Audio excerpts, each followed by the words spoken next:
শাশুড়ি মাকে জিজ্ঞেস করলাম আজকে স্কুলে কি টিফিন বানাবো। চটজলদি আমার মাথায় একটা আইডিয়া এলো। আইডিয়া আসার সাথে সাথেই আমি চলে এসেছি রান্নাঘরে। তো এখানে দেখতেই পাচ্ছেন কড়াইয়ে কী দিয়ে দিয়েছি। এখানে আমি জিরে দিয়ে দিয়েছি আর দিয়ে দিয়েছি ধনে। তো এই দুটোকে আমি ভালো করে এখন ভেজে নেব। এগুলোকে ভেজে নেওয়ার পর এই যে আমি একটা বেলনা চাকি বেলনার মধ্যে ঢেলে নিয়েছি। দিয়ে জাস্ট এটাকে জাস্ট একটু ম্যাশ করছি যাতে একটু আধ ভাঙা আধ ভাঙা হয়।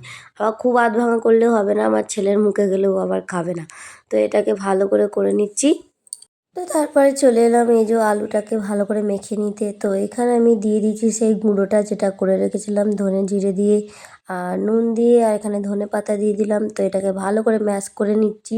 চটজলদি এটা ম্যাশ করা হয়ে গেলে তো এটা অনেকটা চপের মতন গোল করে নিলাম, দিয়ে বেসনে চুবিয়ে নিলাম, দিয়ে এই যে টোস্ট বিস্কুটের গুঁড়োর মধ্যে দিয়ে কড়াইতে দিয়ে দিলাম। তো এটাকে ভালো করে তেলে এরকম করে ভেজে নিতে হবে। দেখতেই পাচ্ছেন একটা দিয়ে দিয়েছি। তো আবারও আমি আর একটা দিয়ে দিলাম, পাশে দেখে নিচ্ছেন কেমন করে বানাচ্ছি। এবার এটাকে ভালো করে উল্টে পাল্টে ভেজে নেব। এটাকেও এই দিলাম বলে তাও উল্টে দিলাম, এই যে ভালো করে ভাজে নিচ্ছি উল্টে পাল্টে। তো এই যে আমি সবগুলো বানিয়ে নিয়েছি। তো আজকের টিফিনটা কেমন হলো বন্ধুরা একটু কমেন্ট করে জানাবেন। Tata, by.